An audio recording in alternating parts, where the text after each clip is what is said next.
Hello everyone, my name is Ekansh Sareen and I'm a second year PhD student at EPFL Switzerland, advised by Professor Dimitri van der Wiel from Medical Image Processing Lab.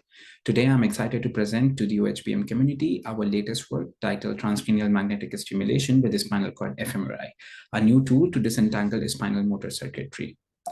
We know that the brain and the spinal cord interact dynamically to produce various facets of human behavior, from movement, awareness, sensation, and many more. The spinal cord plays an essential role in this. It relays the motor information from the brain into the periphery, while it also relays the information from the periphery back to the brain. So overall, at the level of central nervous system, spinal cord is a key neurological gating center that enables adaptive and appropriate sensory motor responses. Just like the anatomy of brain, the spinal cord anatomy is also very exciting. It starts from the brain stem and runs down to the lower back. It is divided into 4 different segments: cervical, thoracic, lumbar, sacral, and coccygeal. On an axial look, we see that the spinal cord is surrounded by the vertebral column and it floats in the cerebrospinal fluid. The gray matter in the spinal cord has an interesting butterfly-like shape, which is wrapped around the white matter. Functionally speaking, the gray matter plays an essential role in the sensory motor coordination, where the ventral horns are responsible to coordinate the descending information from the brain into the periphery, while the dorsal horns are responsible for coordinating the sensory activity from the periphery into the brain. The small dimensions of the spinal cord and its proximity to vesical organs like the lung and heart, and on top of that, the inhomogeneous magnetic field around it makes it a challenging task to image the spinal cord. However, with recent advancements, spinal cord fMRI is becoming more and more accessible and popular in research. Of interest are the motor paradigms. Researchers have found out that there exists a ventrodorsal organization in the spinal cord gray matter. The lateralization of spinal activity has also been studied, and interestingly, the rostrocaudal organization of spinal activity has also been established. Investigating motor paradigms with the spinal cord fMRI comes with challenges. During voluntary movements, fMRI signal likely reflect a complex mixture of sensory and motor activities. This limits an independent characterization of underlying mechanisms. Inspired from these limitations, our research goal is to investigate if we can causally disentangle the convoluted sensory motor activity at the level of a spinal cord. Towards this end, we have come up with a new study that involves a new multimodal tool.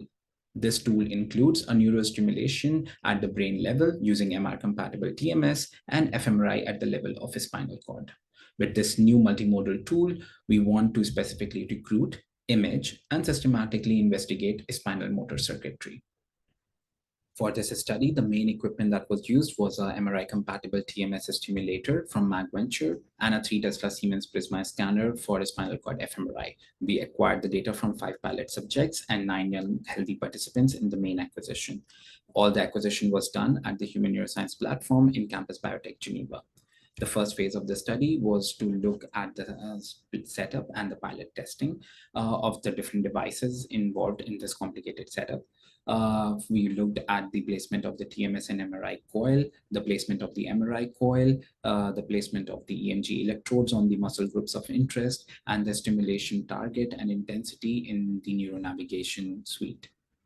Finally, we finalized a protocol where we used a concurrent TMS fMRI protocol with an interleaved gap design. In this protocol, the TMS pulse was delivered in a gap time of 200 milliseconds in every second TR. The functional scan was acquired using a GEPI zoom-in sequence with a coverage from C1 to C8 spinal level. Finally, in the main experiment design, we included a pre-screening period. This involved a target marking session where the target area for a stimulation was identified. We also identified the resting motor threshold for all the participants. Finally, in the main acquisition, the TMS was applied at 3 different intensities of the individual's RMT, that is 0.8, 1, and 1.2%. And the spinal cord fMRI was acquired. Once the data was acquired, we performed pre-processing on the data, which involved routine spinal cord fMRI pre-processing steps, such as motion correction, physiological denoising, spatial normalization, and spatial smoothing. The pre-processing was done using a spinal cord toolbox and some FSL scripts. After the pre-processing, we move toward data analysis, where the pilot goal of the investigation, given the limited number of subjects, was to investigate the TMS-induced responses at the level of cervical spinal cord. Here, we use two different schemes, the intensity modulation versus no modulation. We excluded two subjects from the final analysis because they did not show the increasing MEP response as their stimulation intensity increased. The subject level and group level analysis were carried out in FSL feet, and the average group activation maps were modeled using the fixed effect modeling. The group level activation maps for both the modulation schemes are as follows. The group level maps have been thresholded for a z-score greater than 2.3 and a cluster defining threshold of p less than 0.05. Here we see in both the modulation schemes, the activity is largely localized at the C5 and C6 spinal levels. Since the right primary motor cortex was stimulated, we expected the activity in the left ventral horn. However, we got the activity to be localized in the right ventral horn. On a closer analysis of the group activation maps with the PAM50 Atlas elements, we saw that the activity was largely localized in the white matter and in the gray matter. In the white matter, it was the dorsal funiculi and the ventral funiculi, which are responsible for the ascending and descending pathways. And in the gray matter, it was present in the ventral and horn and the intermediate zone, which houses the motor neurons and the intermediate neurons. Across the two modulation schemes, we do not see any clear difference in the task activation patterns. Based on these results, we have a preliminary understanding of our analysis. The activity was localized in the C5-C6 spinal level. Here, the C5 spinal level controls the sensory motor activity in the upper arms, while the C6 level controls the sensation from the lateral forearm and thumb. The activity in the dorsal funiculi and the ventral funiculi likely reflects the active role of sensory and motor pathways as a result of TMS stimulation.